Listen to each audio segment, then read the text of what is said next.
É interessante que as cartas de Paulo ele saúda com graça e paz, né? Mas como é que ele saúda Timóteo nas suas duas cartas, você lembra? Graça, misericórdia e paz. Aí você vê a saudação de Judas ou de João no final. É muito interessante que a saudação não era, vamos dizer, um estereotipo, uma coisa rotulada, né? Um formalismo. Não, era uma realidade. E à medida que eles vão crescendo, você vê que Paulo coloca misericórdia no meio. Até nisso o Senhor quer tratar conosco, né? Que eu me lembro quando eu estava numa cidade e a pessoa veio saudando e eu saudei ele de uma maneira e falou: não, é a paz de Deus. Falou: tá bom, se você não saúda com a paz de Deus, você está fora. E aí quando formos orar, tem que orar de joelho também, porque a Bíblia mostra que orou de joelho. As pessoas vão criando uns jargões, e quando você vê, às vezes falta a realidade espiritual. E se você encontra alguém que saúda de uma forma diferente, já estranha. Que o Senhor nos guarde para que haja realidade espiritual, né? Unidade sem uniformidade, unidade com diversidade. O Senhor se manifestando na vida dos irmãos de acordo com a estatura, com a vida e com aquilo que o Senhor tem trabalhado em cada um de nós. Tem dia que você está precisando mais de misericórdia, né? De graça. Tem dia que você está cheio de paz. E Jesus, quando ressuscitou, se apresentou aos irmãos, então ele simplesmente disse: paz seja convosco. Se a gente saudar os irmãos, paz seja com vocês, mas está faltando alguma coisa, tem que ser graça e paz. Ah, Senhor, nos ajude, nós somos uns meninos meio cheios de coisinha, né? Ah, Senhor, vamos abrir João capítulo 15, sempre procurando fazer o melhor, né? Todos nós para o Senhor. Evangelho de João capítulo 15, que nos diz assim: eu sou a videira verdadeira e meu pai é o agricultor. Todo ramo que estando em mim não der fruto, ele o corta, e todo que dá fruto limpa, para que produza mais fruto ainda. Vós já estáis limpo pela palavra que vos tenho falado. Permanecei em mim e eu permanecerei em vós. Como não pode o ramo produzir fruto de si mesmo se não permanecer na videira, assim nem vós o podeis dar, se não permanecerdes em mim. Eu sou a videira, vós os ramos. Quem permanece em mim e eu nele, esse dá muito fruto, porque sem mim nada podeis fazer. Se alguém não permanecer em mim, será lançado fora, à semelhança do ramo, e secará, e o apanham, lançam no fogo e o queimam. Se permanecerdes em mim e as minhas palavras permanecerem em vós, pedireis o que quiserdes e vos será feito. Nisto é glorificado o meu Pai, em que deis muito fruto, e assim vos tornareis meus discípulos. Como o Pai me amou, também eu vos amei, permanecei no meu amor. Se guardardes os meus mandamentos, permanecereis no meu amor, assim como também eu tenho guardado os mandamentos de meu Pai, e no seu amor permaneço. Tenho-vos dito estas coisas, para que o meu gozo esteja em vós, e o vosso gozo seja completo. Ó Senhor, como nós precisamos de Ti.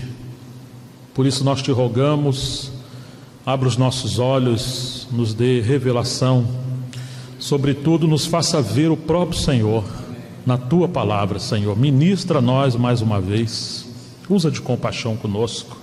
Nós realmente queremos aprender o que o Senhor está falando nesse texto, em como permanecer no Senhor e sermos varas que produzam frutos para Ti. Nós pedimos que o Teu Espírito abençoe e use a Tua palavra, nos dê graça para falar, graça para ouvir e, sobretudo, para compreender. Nós somos inadequados, mas confiamos em Ti. Em nome de Jesus Cristo. Amém.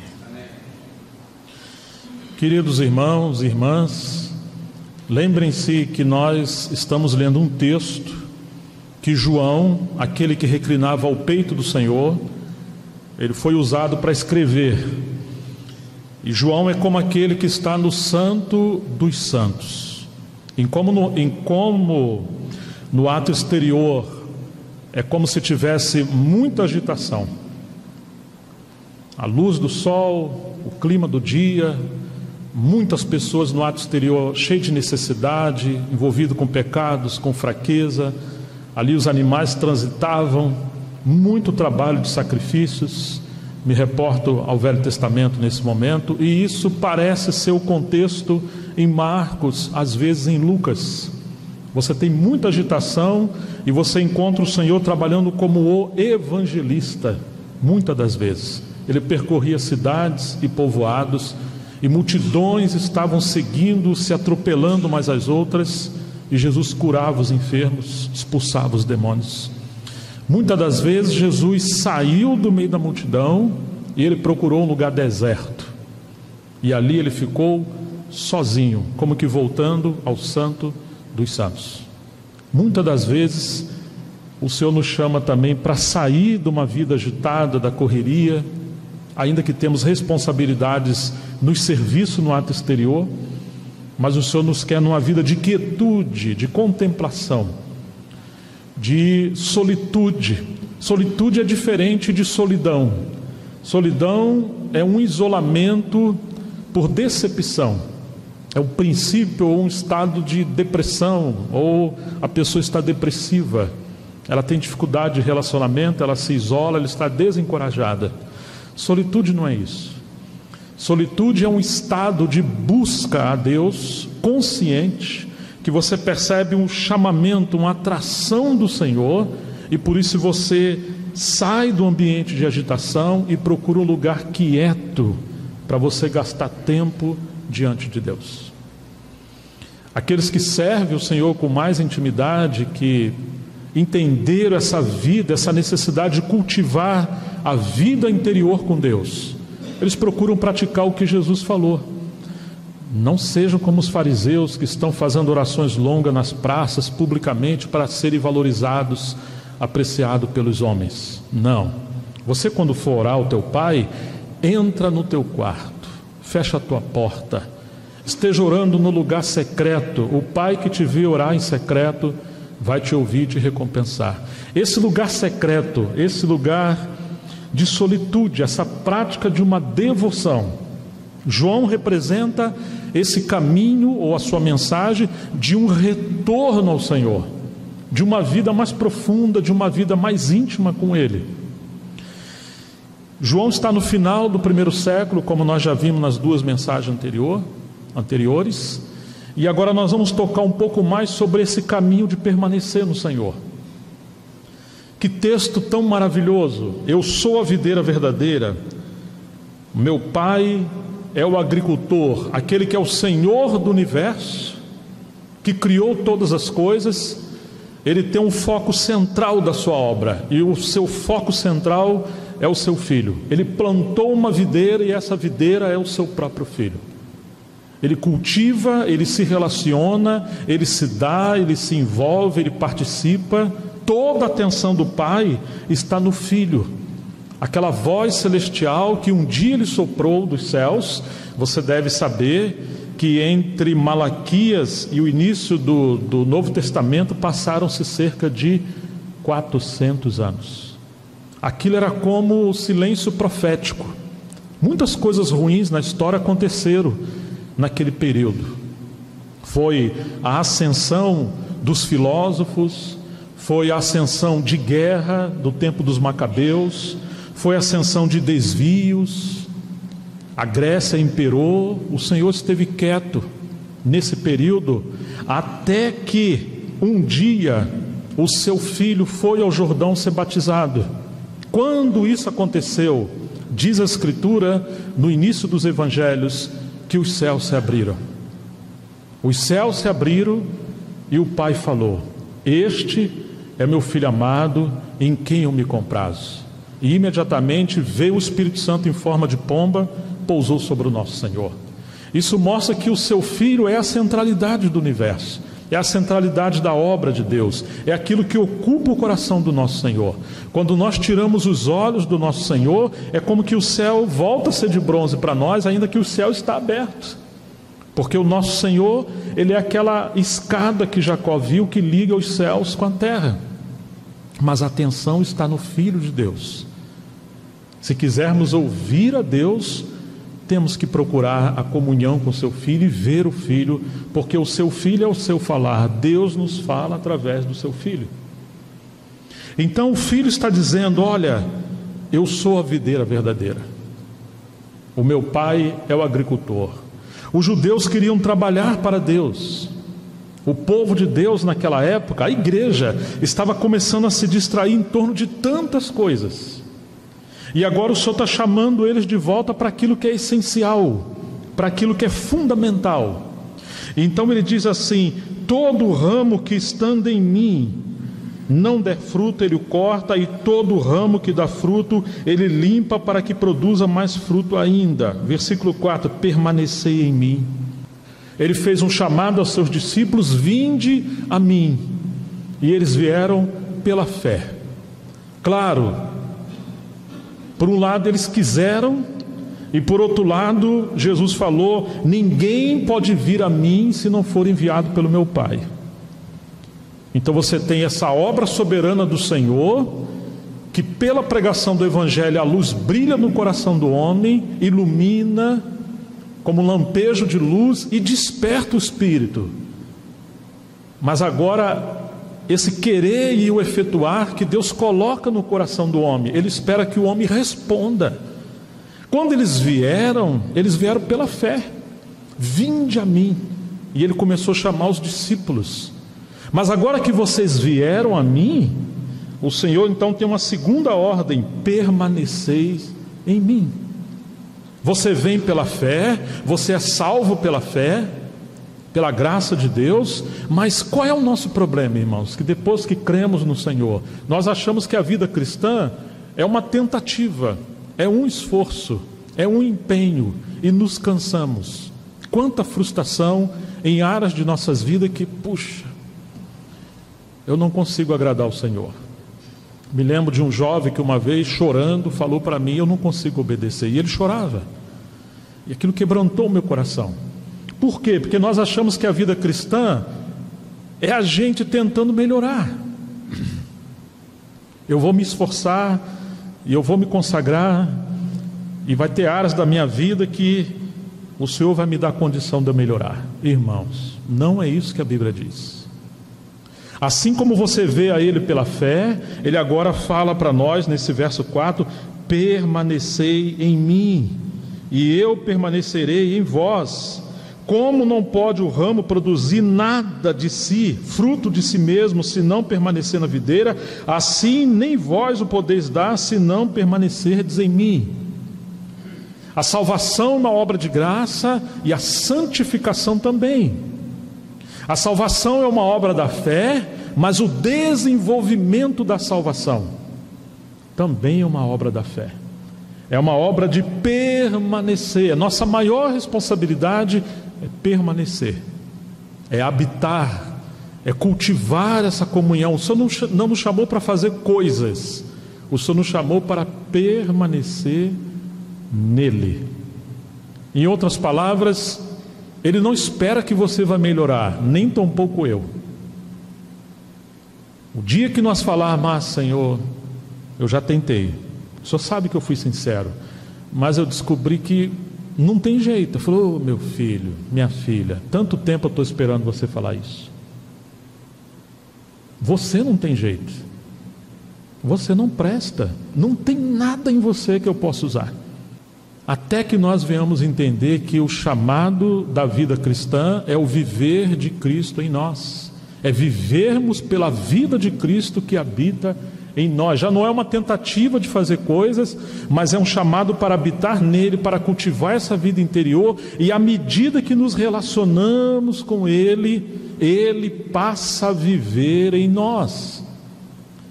Conta a história que Agostinho, que era um boêmio, um homem de noitada, um jovem levado, promíscuo, um dia estava andando na rua e uma mulher começou a gritar através dele: Agostinho! Ele não olhou. Agostinho! Ele não olhou. A mulher andou na frente e parou na frente dele. Agostinho, sou eu, você não lembra de mim? Ele olhou para ela: mas não sou eu. Como assim não é você? Não, aquele Agostinho que você conheceu morreu. Esse Agostinho aqui é um novo homem. É isso que o Senhor está falando. Não é o Agostinho se esforçar para melhorar aquela vida promíscua que tinha. Não, ele morreu com Cristo. Agora Cristo habita nele e ele habita em Cristo, e a vida que ele está vivendo não é mais a vida dele, mas é o Cristo vivo que habita nele. Já não é o meu esforço, mas é a contemplação, a adoração, e quanto mais eu vejo o Senhor, sem me dar conta, essa vida começa a frutificar e florescer em mim. Isso não é maravilhoso, irmãos? Que se você coloca os seus olhos em você, haverá trevas. Se você coloca os seus olhos em Cristo, haverá luz. E Ele passa a viver em nós. Mas esse é o nosso problema. Nós às vezes ouvimos o evangelho legalista, que impõe regras sobre nós, que impõe situações sobre nós, e temos pouco descanso. Eu sou a videira verdadeira e vocês são as varas. Aquele caule cheio de varas é que tem a vida, e o segredo da vara é permanecer. A vida da videira vai fluir através dele, e o fruto não é um esforço humano. O fruto é a manifestação dessa vida. O Salmo 1 diz daquele varão que tem o seu prazer na lei do Senhor. Ele é como árvore plantada junto ao ribeiro, e diz que a seu tempo produz fruto. O tempo determinado que Deus quiser. O tempo ou as estações de produzir fruto. Não é um esforço, é uma consequência, e o fruto começa a fluir.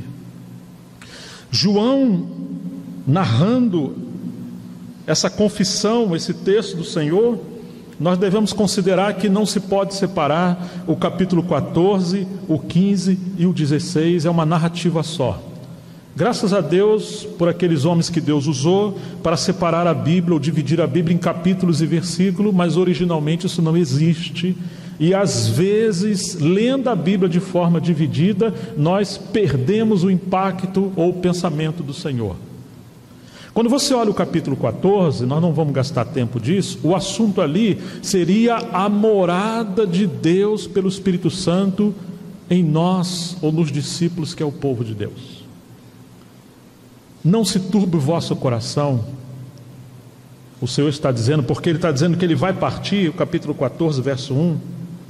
Crede em Deus, crede também em mim. Na casa de meu Pai há muitas moradas. Se não fosse assim, eu não vos teria dito, pois eu vou preparar-vos lugar. O assunto é a morada, o assunto é a habitação. O Senhor está dizendo que Ele vai partir, o Consolador seria enviado, e agora o Consolador habitaria para sempre com eles.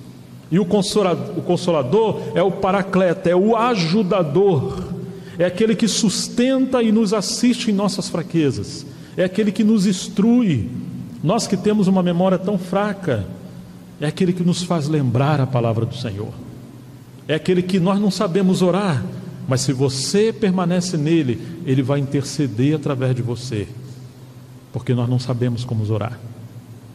É aquele que nos guarda, é aquele que nos ilumina, é aquele que nos guarda da tentação, é o ajudador, é o advogado, é aquele que coordena a igreja, é aquele que lidera.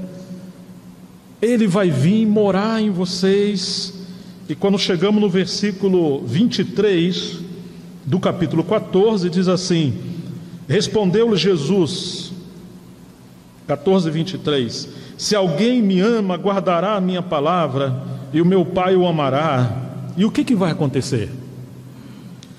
Viremos para ele e faremos nele o quê? Habitação, morada. Você está vendo isso? Não é simplesmente você congregar, falar, puxa, eu não vejo a hora de chegar o domingo, né? Nós estamos no meio dos irmãos, ali a gente se sente protegido, percebemos a graça, é a casa de Deus, aí temos uma palavra maravilhosa. Ah, mas que pena que vai chegar segunda-feira, né? Tem que estudar, tem que trabalhar. Às vezes eu tenho problema na família, eu tenho problema no emprego, eu tenho problema na sociedade, eu tenho dívida, e na segunda a gente ainda está ainda com um pouco de combustível, né? Que recebemos uma porção no domingo, tem na terça, mas quando chega a quarta, meu Deus, já estou esvaziando, na quinta estou me arrastando, na sexta, às vezes está andando na rua, dá vontade de agarrar num poste por causa das tentações. Nós estamos esvaídos, esperando chegar o domingo. Isso é uma vida religiosa, irmãos.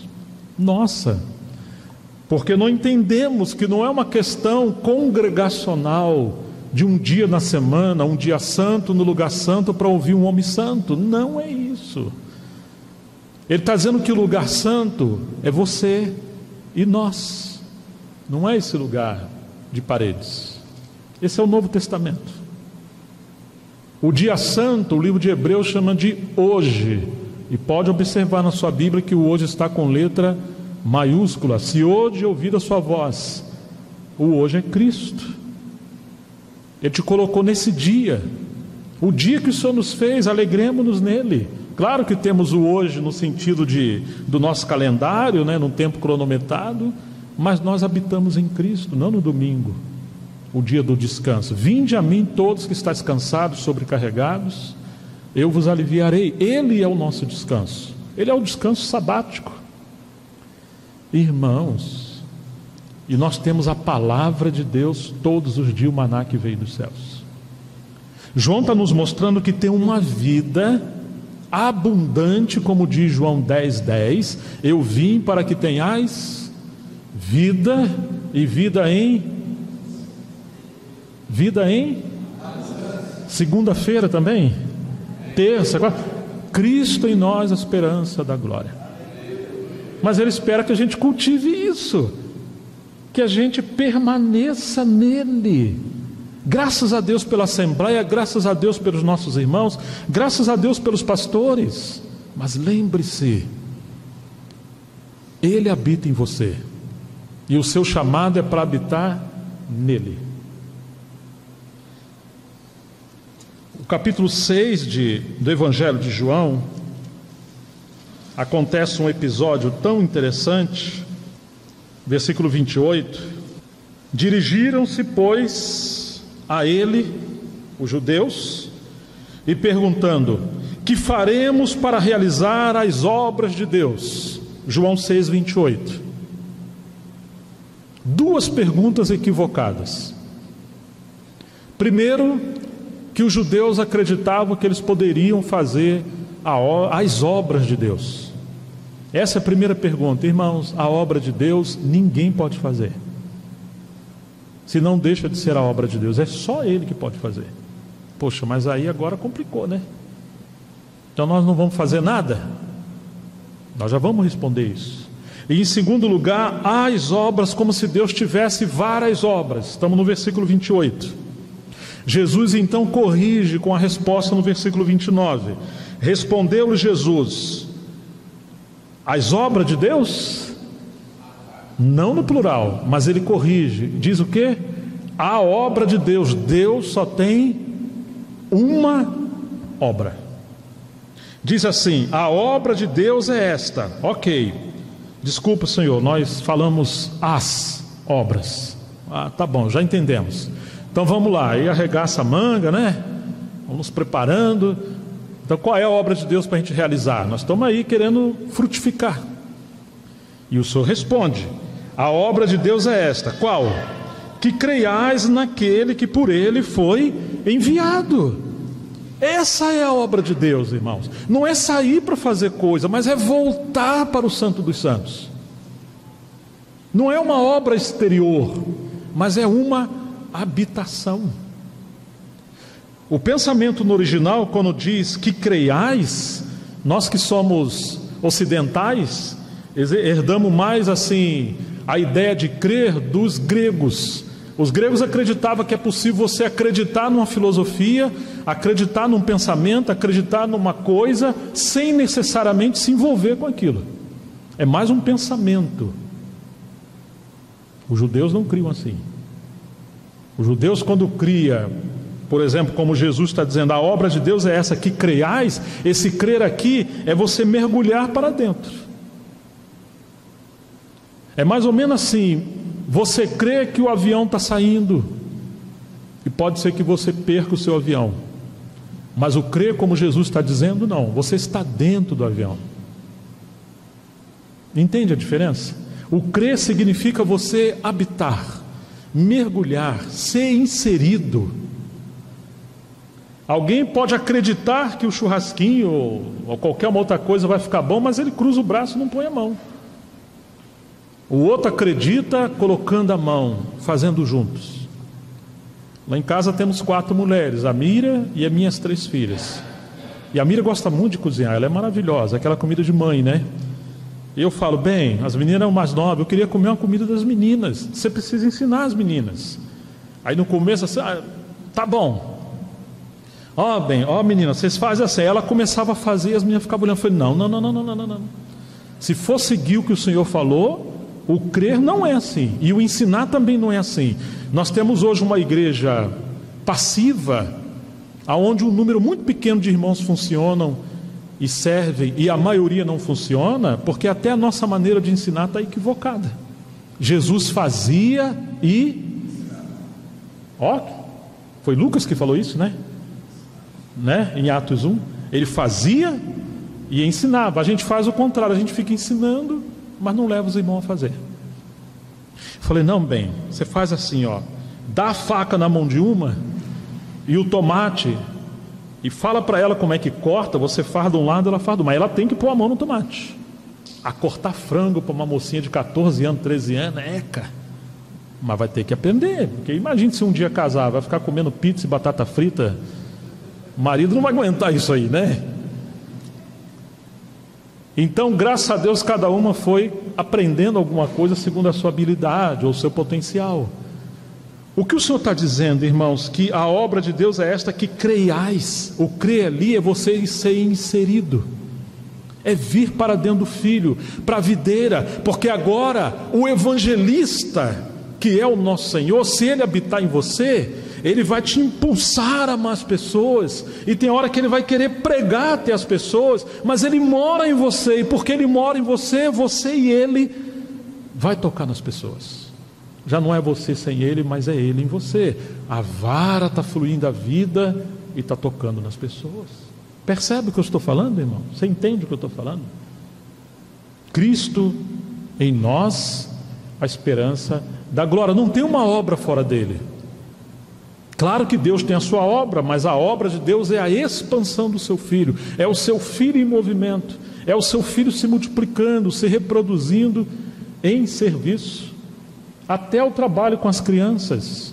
Não é simplesmente alguns professores que vão ali para as crianças não fazer barulho. Não é isso, irmãos. Que Deus nos guarde para as crianças nunca perceber. Os irmãos nos tiram da reunião porque as crianças dão trabalho. E um dia, quando elas crescem, elas não vêm mais para a reunião da igreja, para o culto, porque ela deu tanto trabalho que agora não vê a hora de se livrar. Não é isso. É um ministério de Cristo através de irmãos, de irmãs e de jovens, servindo Cristo até as crianças, para as crianças. Percebe a diferença? Tem lugar que é uma escolinha de criança, mas não é isso que é o serviço das crianças. Não é isso em nada que a gente faz na igreja. Deve ser Cristo fluindo através de nós.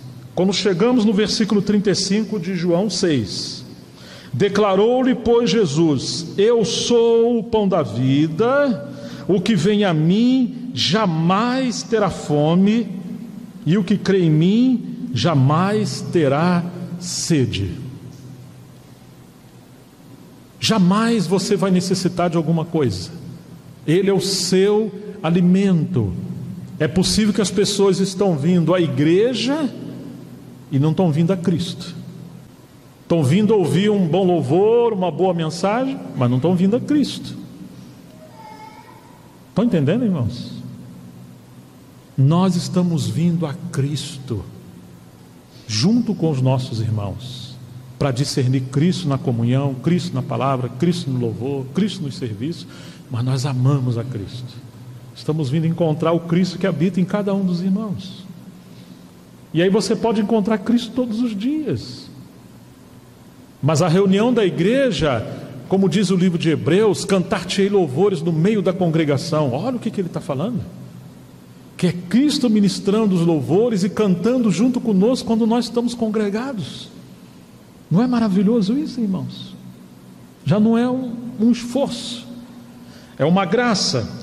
Mais adiante no versículo 56, quem comer da minha carne e beber do meu sangue, permanece em mim e eu nele. Porque pode ser que venhamos perguntar, mas como fazer para permanecer? Irmãos, não é uma tentativa.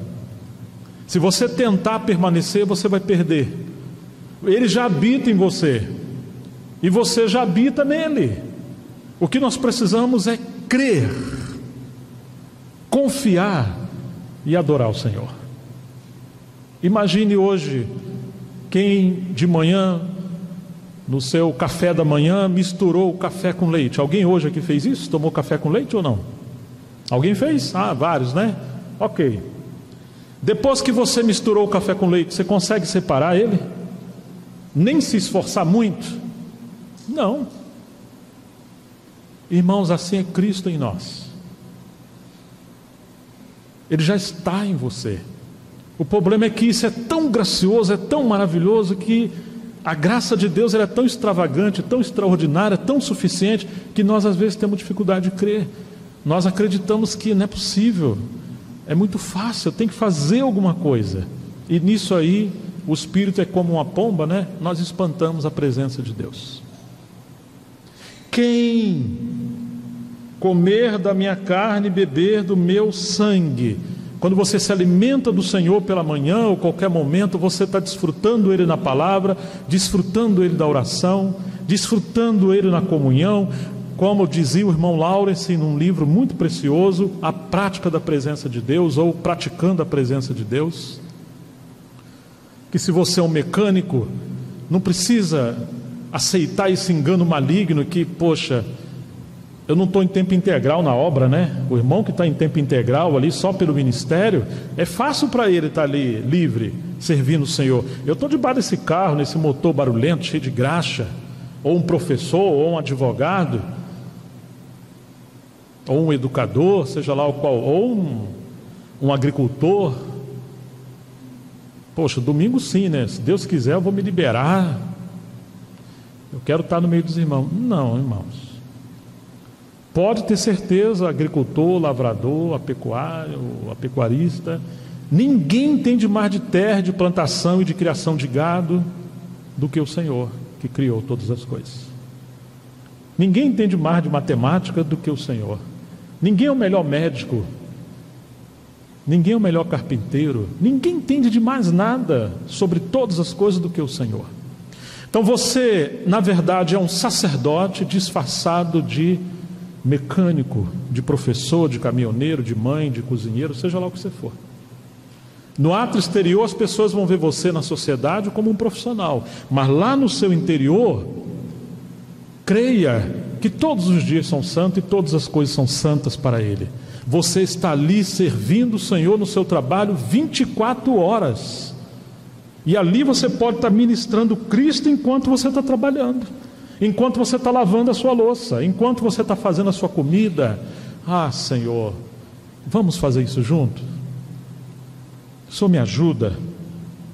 E você pode estar adorando e conversando com o Senhor, habitando pela fé nele, enquanto você faz as coisas. Que descanso! Que você pode servir o Senhor intensamente todos os dias da sua vida. Estão me entendendo, irmãos? Imagine você que está na faculdade, que batalha que é aquilo, o liberalismo, o comunismo, a sensualidade, a droga, o sexo fora do casamento. Irmão, que combate terrível. Mas lembre-se, o Cristo vivo está com você, você não está sozinho. Mas qual o segredo para você se manter são, vivo, O que você faz? Pois é, enquanto eu fazia, eu caía, eu fracassava, eu estava em tentação terrível, até o dia que eu entendi que Ele habita em mim e eu habito nele, e que agora pela fé eu posso nele todas as coisas, inclusive fazer as minhas provas, estar em qualquer e toda diversidade. Que frango será mais gostoso, né? Você cozinhar no descanso com Cristo. Os pais podem ter um relacionamento melhor, os filhos com os pais, casamento, todas as coisas. O segredo é essa habitação em Cristo. Nenhum de nós fomos treinados para ser bons maridos, nem mulheres, nem filhos. Nós nem sabemos o que é isso direito. Pedro diz que nós herdamos uma vã maneira de viver dos nossos pais. Quantos maridos pensam, rapaz, acho que eu casei com a mulher errada? Ou as mulheres pensam, casei com o homem errado. Eu achava que ele era um príncipe, ele virou um dragão. E ele achava que era uma princesa, né? Só Deus sabe. Mas não é isso, irmãos. O Senhor preparou 2 armadilhas santas para nós. Todo mundo quer um casamento para ser feliz e uma igreja boa para congregar. Aí você acha que a igreja é boa, você vem reunir com os irmãos. E se ela é boa, ela começou a ser prejudicada no dia que você chegou, né? A igreja é um lugar de quebrantamento e libertação, e o casamento também. Se as pessoas são diferentes no casamento, Deus uniu pessoas diferentes para haver quebrantamento e transformação. Nós queremos pessoas iguais para quê? Para não sermos molestados. O homem quer casar com uma jovem para ele ser feliz. É um egoísta. Vai querer que a mulher seja uma boneca da sua satisfação. E a mulher quer encontrar um príncipe para ela ser feliz. Não, irmãos. Todos que entram no casamento para ser feliz estão fadados ao fracasso, às crises. Casamos para a glória de Deus. Casamos porque Ele nos uniu, porque Ele nos deu essa vocação. E ao dependermos de Deus para viver o casamento, a satisfação de Deus se torna a nossa satisfação. A alegria de Deus passa a ser a nossa alegria, e agora você tem a felicidade do casamento, porque você ama a tua esposa, não porque você é bom, mas porque o Cristo que deu a sua vida pela igreja está em você. E você vai entender que ser cabeça não é mandar como se fosse um coronel, ou um Hitler, um tirano. Não, ser cabeça é você morrer, dando a sua vida pela esposa, para que aquelas debilidades que ela tem, a vida de Cristo, assim como fluiu da sua costela que foi furada, flua de você que está sendo quebrado, ao tomar a cruz e atinge a sua esposa. Muitas das vezes a debilidade da esposa é o resultado do cabeçudo, que quer liderar a família sem o Espírito Santo e causa mais tragédia e dor do que graça. A mulher honra o marido como ao Senhor, e o marido ama e honra a esposa como Cristo ama a igreja e se deu por ela. Nós vemos Cristo uns nos outros. É isso que o Senhor está dizendo. Quem comer da minha carne, verso 56, beber do meu sangue, permanece em mim e eu nele. Como? Assim como o Pai, olha o que diz 57, o Pai que faz o quê? Vive, me enviou, e igualmente eu vivo pelo o Pai. Olha isso aqui, irmãos. Qual era o segredo da vida e do ministério de Jesus? O Pai enviou Ele, mas não abandonou Ele. Ele vai ter que se esforçar, meu Deus do céu. Não, o Pai que me enviou, sabe o que o Pai faz? Vive em mim. Por isso que ele vai dizer em João 5, as palavras que eu vos digo não são minhas, é do Pai que me enviou. As obras que eu faço, não são minhas, não, de quem são?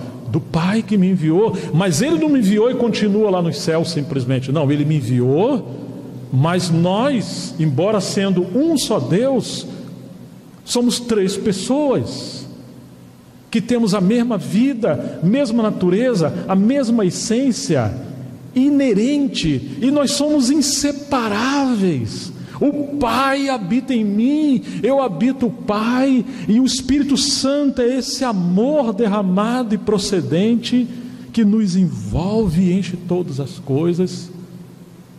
e somos inseparáveis. Já pensou? Esse era o segredo do Senhor. Não saía da presença de Deus, mesmo que quisesse, porque o Pai estava nele. Também, versículo 57, o final: quem de mim se alimenta, o que diz a palavra?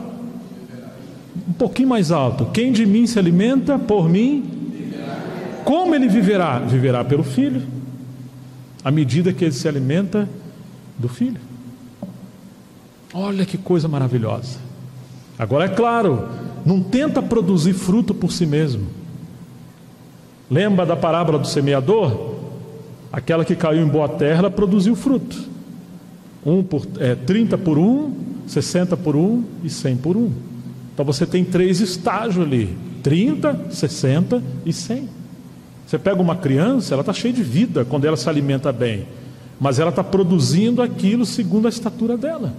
Não tenta fazer uma criança ser um adulto, falar como adulto, se comportar como adulto. Você vai matar essa criança de crise.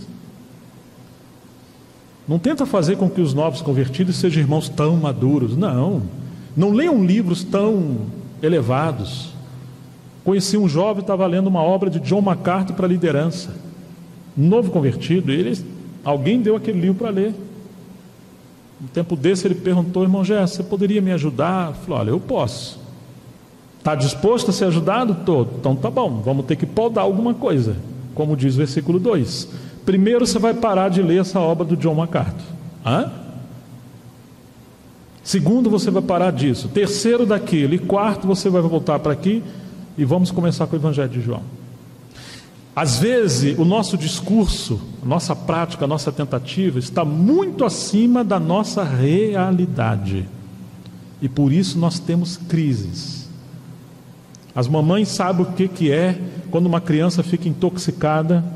Ela comeu alguma coisa, e normalmente são coisas boas, não são coisas ruins, mas foi dado no momento inadequado. No dia de calor comeu uma feijoada, no dia disso comeu, e ela começa a fazer vômito. E se você der mais algum alimento, o que vai acontecer? Vai botar mais para fora. Às vezes nem água o organismo aceita, tem que haver um descanso, não é assim? Então, quando você dá um alimento para a igreja ou para os irmãos, ou quando nós nos envolvemos com coisas que está acima da nossa realidade, aquilo gira uma intoxicação. Hoje nós estamos intoxicados com tanto conhecimento, com tanta coisa, e nós temos crise que nós não sabemos fazer com talvez 98, 99% de tudo que a gente tem ouvido e lido. Habitação, vida, realidade. Deuteronômio 32, não precisa abrir. O Senhor fala, usando Moisés: goteja a minha palavra ou a minha doutrina. Goteja, que ela seja como um orvalho que cai sobre a relva. Não derrama uma tromba de água, né? Você vai matar as plantas. Sabe o que é gotejar? É pim, pim, pim. Mas está ali, ó. Essa é a ciência lá de Israel, que consegue cultivar grandes frutos que nem outros países que têm um solo tão fértil, um clima tão equilibrado, consegue lá no deserto de Israel.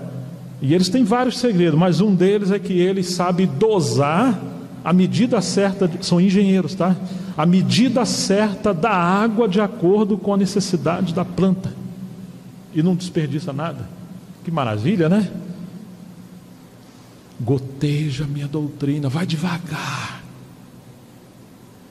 Jesus falou em Mateus 13: ouvindo alguém a palavra do reino e não compreendendo, o que acontece? Vocês lembram? Alguém lembra? Vem o maligno e arrebata o que foi semeado no seu. O diabo, quando nós nos reunimos, ele está aí, ó, ao redor aí, ou de redor, digo. Se a gente não entende, ele vai rouba.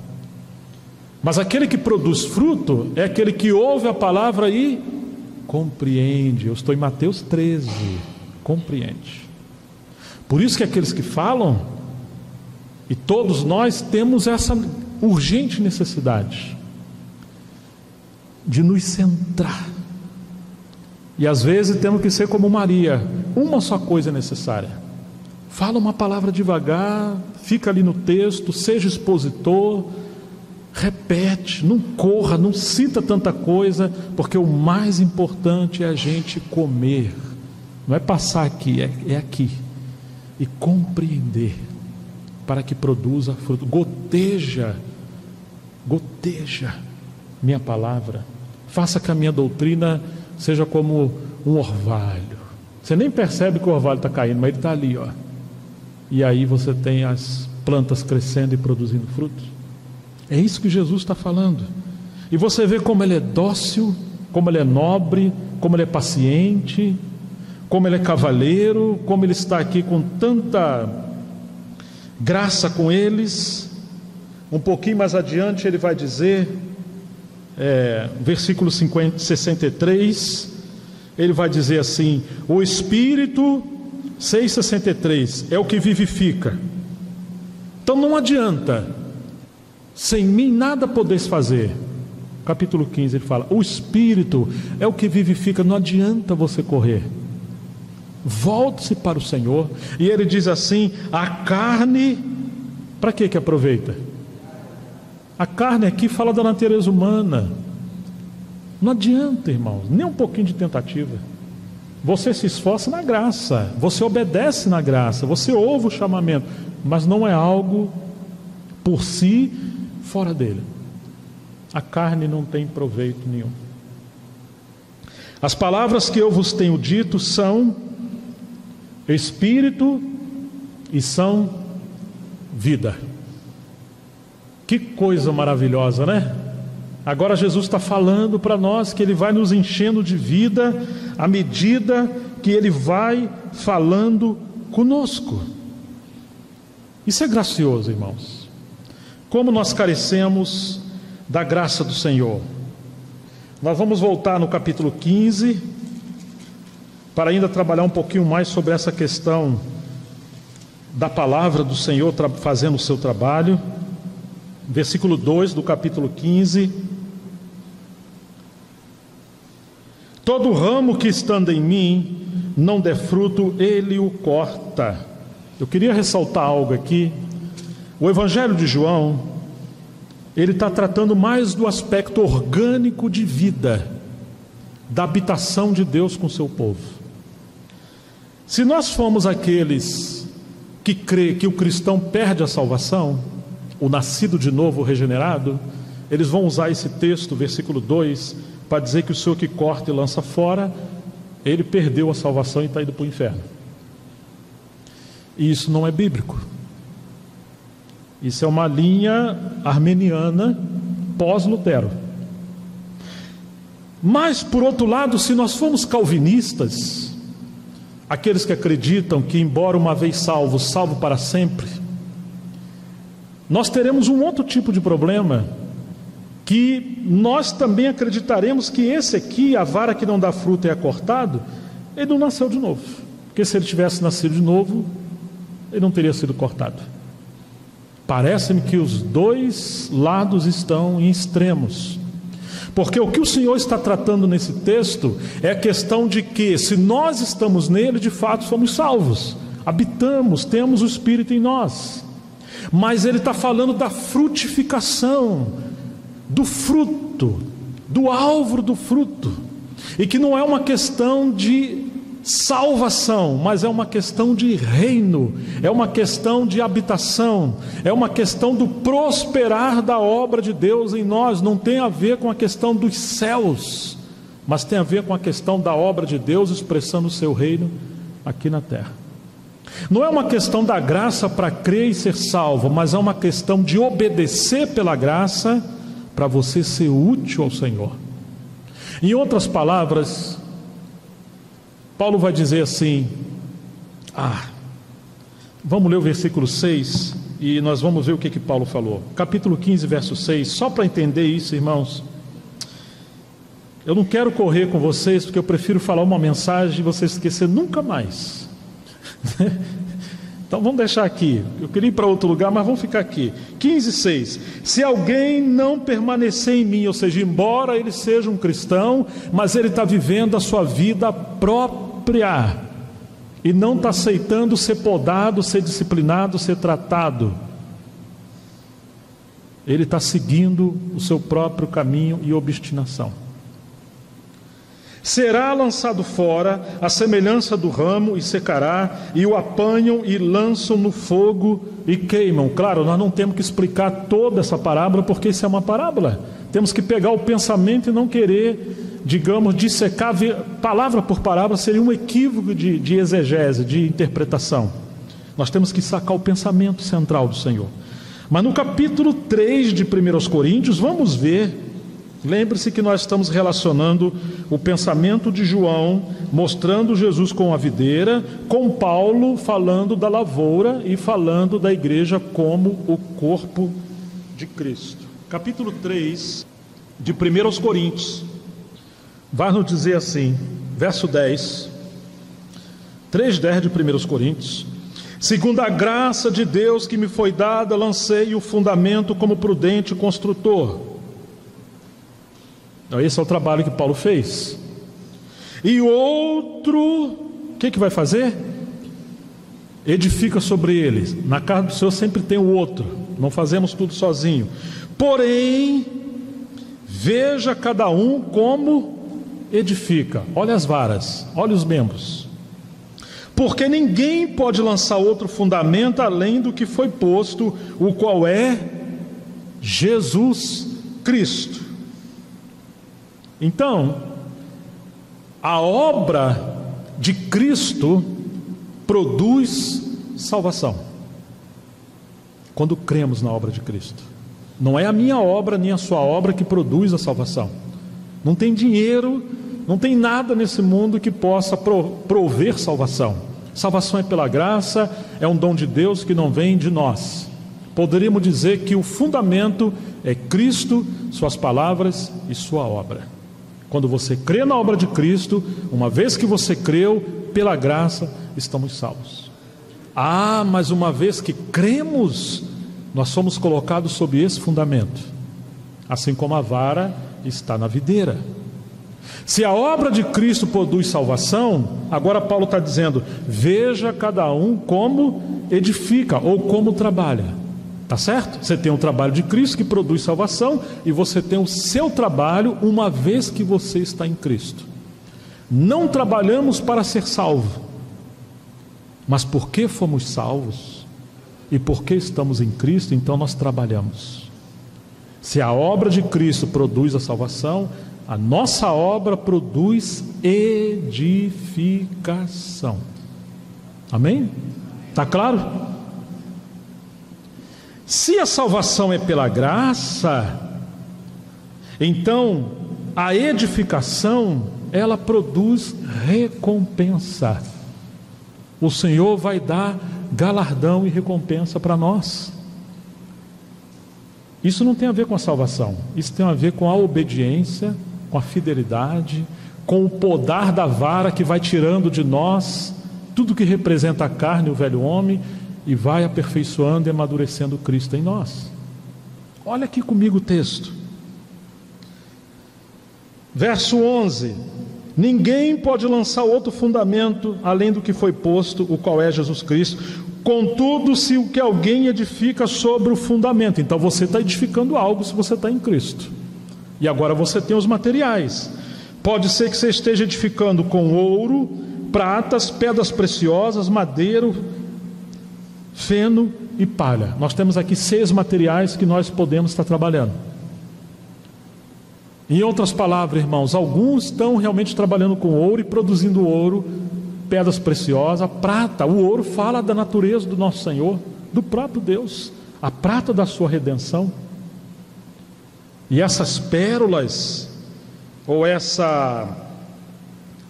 pedras preciosas, é a obra do Espírito Santo em nós. Mas a palha, feno e madeira fala daquilo que é nosso próprio: a carne, a sabedoria, a habilidade, a defesa. É a nossa obra sem o Espírito Santo. É a vaidade, É qualquer coisa que há um ativismo que o Senhor não nos mandou fazer. Nem todo que me diz Senhor, Senhor entrará no reino dos céus. Ah, não? Não. Mas quem que vai então? Somente aqueles que fizerem a vontade do meu Pai que está nos céus. Então o reino tem a ver com a vontade. A salvação é pela graça. O reino é uma questão de obediência e de podar. Está vendo a diferença? Muitos me dirão naquele dia, mas Senhor, em teu nome nós profetizamos, igual o outro lá que trabalhou, expulsamos demônio, curamos enfermo. Isso não são obras boas? Não são coisas boas? Sim, são. Porém eu não mandei vocês fazer isso. Apartai-vos de mim, vós que praticais o quê? Iniquidade. Qual iniquidade? Iniquidade de você fazer obras, fazer coisas que não procederam de você estar habitando no Senhor. É a iniquidade de você substituir Deus pelo Espírito Santo. É uma obra própria. Sem mim nada podeis fazer. Não é uma questão de pecado, de moralidade, seja o que for, mas é uma questão de não habitar e fazer coisas que substituem a Deus. Obras mortas. Então segue Paulo dizendo aqui, versículo 12: contudo, se o que alguém edifica sobre o fundamento é ouro, pratas, pedras preciosas, madeiro, palha, feno e palha, manifesta se tornará a obra de cada um. Temos a obra de Deus, a obra do Filho e a obra de cada um. Não tem jeito, irmãos. Mesmo que você não esteja fazendo nada, você não tem nenhum compromisso, você está envolvido com uma obra, nem que seja a obra do diabo, mas você está envolvido com uma obra. A palavra de Deus vai se cumprir em você. Não importa se você vai ser um Judas ou se você vai ser um João ou um Pedro, de alguma forma a palavra de Deus vai se cumprir em todos nós. A obra de cada um. Pois o dia demonstrará, porque está sendo revelada pelo fogo. Agora você vê Jesus falando no verso 6 do capítulo 15. Não abra lá, fica aqui. A vara que não aceita ser podada, que não produz fruto, o Senhor vai cortar e vai entregar ela ao fogo. E aqui está dizendo: está sendo revelada pelo fogo, e qual seja a obra de cada um, o próprio fogo aprovará. Ele vai queimar a obra, mas só a obra, não vai passar o varão, o cristão, a vara pelo fogo. Não? Vamos ler. Se permanecer a obra de alguém que sobre o fundamento edificou, o que vai acontecer? Versículo 14. Ele já é salvo. Mas aqui está dizendo que ele vai receber recompensa. Essa é a vara que foi podada e que está produzindo fruto. Ela aceita a disciplina do Senhor. Se a obra de alguém se queimar, perdeu, né? Sofrerá a obra dano. É assim que está dizendo? Não está dizendo assim não, tá? Não. O que está dizendo? Sofrerá. Então há um dano que o Filho de Deus vai sofrer, assim como a vara que está sendo cortada. Não é uma questão de salvação, porque ele já é salvo, mas é uma disciplina em relação ao reino de Deus, tanto agora como no reino de 1000 anos que virá. Lembra que ontem nós falamos a aplicação da palavra, de que a vara que é cortada, por um lado, é aqueles que nunca nasceram de novo, como é o caso de Judas, os falsos profetas e etc. Mas você tem aqueles que nós aplicamos tantas passagens, ou várias passagens, não foram tantas assim, mas aquele Ananias e Safira que morreu, o jovem que tinha uma relação indevida com a madrasta, em 1 Coríntios 5, Paulo fala para disciplinar, aqueles que estavam fracos, doentes e morreram, 1 Coríntios 11, porque eles eram varas indevidas. João fala daqueles que pecaram para a morte, que não temos que orar. Paulo fala de Demas, que amou o primeiro século. São filhos de Deus, não ímpios, que o Senhor estava podando, cortando, não em relação à perda de salvação, mas são varas que estão roubando a vida, gerando dano, impedindo a obra de Deus avançar. O Senhor vai encostar essas pessoas de lado. Alguns morrem, outros não morrem, mas a obra de Deus deixou de fluir pela vida deles. Estão por aí, mas você vê que não tem vida, não tem graça, não tem vínculo espiritual, não anda junto. Ele pode até vir à reunião, mas não tem vínculo. Vocês estão me entendendo?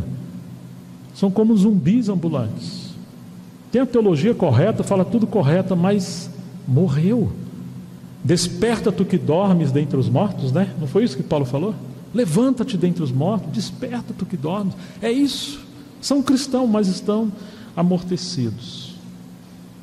Sofrerá dano, mas esse mesmo será salvo, todavia, como que através, vai passar pelo fogo, irmãos. Não sabeis que sois santuário de Deus e que o Espírito de Deus habita em vós? Se alguém destruir o santuário de Deus que sois vós, Deus o destruirá. E lá fala da vara que vai ser pegada, lançada do fogo e será destruída. Não é uma destruição como que deixar de existir ou de perder a salvação, mas é uma aplicação de disciplina em relação ao reino. Porque o santuário de Deus que sois vós é sagrado, não pode viver de qualquer maneira, tanto você individualmente como uma vara e o corpo de Cristo como habitação do Senhor. As coisas não podem ser de qualquer maneira. Irmãos, que o Senhor tenha misericórdia de nós e nos dê graça para nós entendermos de que o segredo da vida cristã, o segredo da frutificação é permanecermos em Cristo. Uma entrega, uma consagração, uma aceitação da sua disciplina. E à medida que permanecemos em Cristo, Ele vive em nós. E o seu viver em nós se manifesta em serviço às pessoas, não somente os cristãos, mas a própria sociedade. Cristo quer tocar em tantas pessoas, né? Ele se manifesta em santidade, isso é fruto. Ele se manifesta em boas obras, Ele se manifesta em justiça, Ele se manifesta em evangelização, em frutificação de almas. É um fruto multifacetado. Por um lado Ele é Cristo em nós, mas Cristo é tão grande, tão cheio de plenitude, que Ele se manifesta de diferentes maneiras. Mas tudo isso é Cristo se manifestando. Cristo em vós, a esperança da glória de Deus. Que o Senhor nos abençoe. Vamos dar graça ao Senhor e que Ele nos dê essa graça de, essa vida de solitude, de viver no Santíssimo. Saia da agitação, volte para o Senhor. Eu falava com uma irmã agora, falou: puxa, eu vou ser Marta agora, tem que ter uma Marta para servir. Eu falei: graças a Deus, o segredo é ser Maria por dentro e Marta por fora. É você servir no ato exterior, mas você nunca saiu do Santíssimo. Muita gente fala: irmão, você está igual Marta. Se não tiver Marta na igreja, cadê o churrasco? Cadê? Não tem. Não tem muitos serviços, né? Isso é errado, irmãos. Deus deu graça em uma infinidade de dons que você não pode contar, nem eu. Muitos serviços. Mas o segredo é Cristo em nós, a esperança da glória. Seja uma Maria no Santo dos Santos por dentro, contemplando, habitando, mas a manifestação dessa contemplação e dessa graça se manifesta em serviço. E você chega no capítulo 13 de João, capítulo 12 de João, deram uma ceia, e quem está servindo a mesa? É Marta, não era Maria. Ué, mas Marta está ajustada. É isso que o Senhor quer de nós. Tem muita agitação, mas o Senhor quer que a gente volte como Maria para boa parte, aos pés do Senhor, mas depois se manifesta em serviço na casa do Senhor. Hoje, na hora que deu o intervalo, uma irmã, uma anciã, me trouxe uma garrafinha com galinho de alecrim. Eu fiquei tão feliz, não só pela água, é claro, eu bebo bastante água que eu estou nesse deserto aqui, entre aspas, né? Mas porque assim, isso representa uma mãe Paulo diz que tinha muitas mães, né? Que tinha mães. Isso é um serviço. O alecrim alivia a garganta. Que coisa boa, né? Paulo, quando está escrevendo aos Romanos 16, ele fala: minha mãe também, de uma certa irmã. Isso é um serviço, irmãos. Nós começamos a ver que há tantos serviços para cuidarmos uns dos outros. E precisamos de irmãos e irmãs mais velhas que vê coisa que às vezes nós mais jovens não vemos, né? Uma vez eu estava pregando no lugar e tinha um americano pregando, toda hora os irmãos traziam água para ele, no tempo dele. E eu fui pregar, não trouxeram um copo de água para mim. E chegou uma hora, eu falei: irmãos, eu não sou americano, não estou valendo nada, mas pelo amor de Deus, dá um copinho de água. Quer ver, nós queremos a palavra e nós esquecemos. Não estou falando só dos irmãos que servem, né? Mas de todos. Possamos, quando a gente dá um copo de água ao irmão, nós estamos dando ao próprio Cristo que está no irmão. Quando nós servimos as crianças, então possamos cuidar uns dos outros.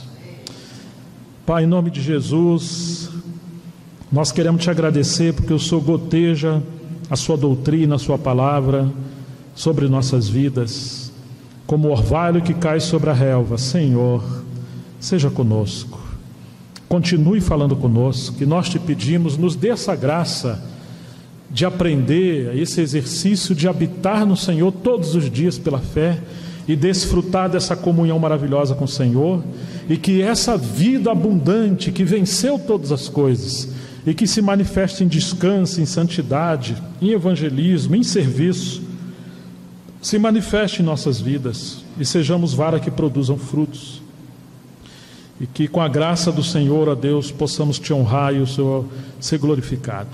Nós entregamos a sua palavra nas tuas mãos, em nome de Jesus, para a tua glória. Amém.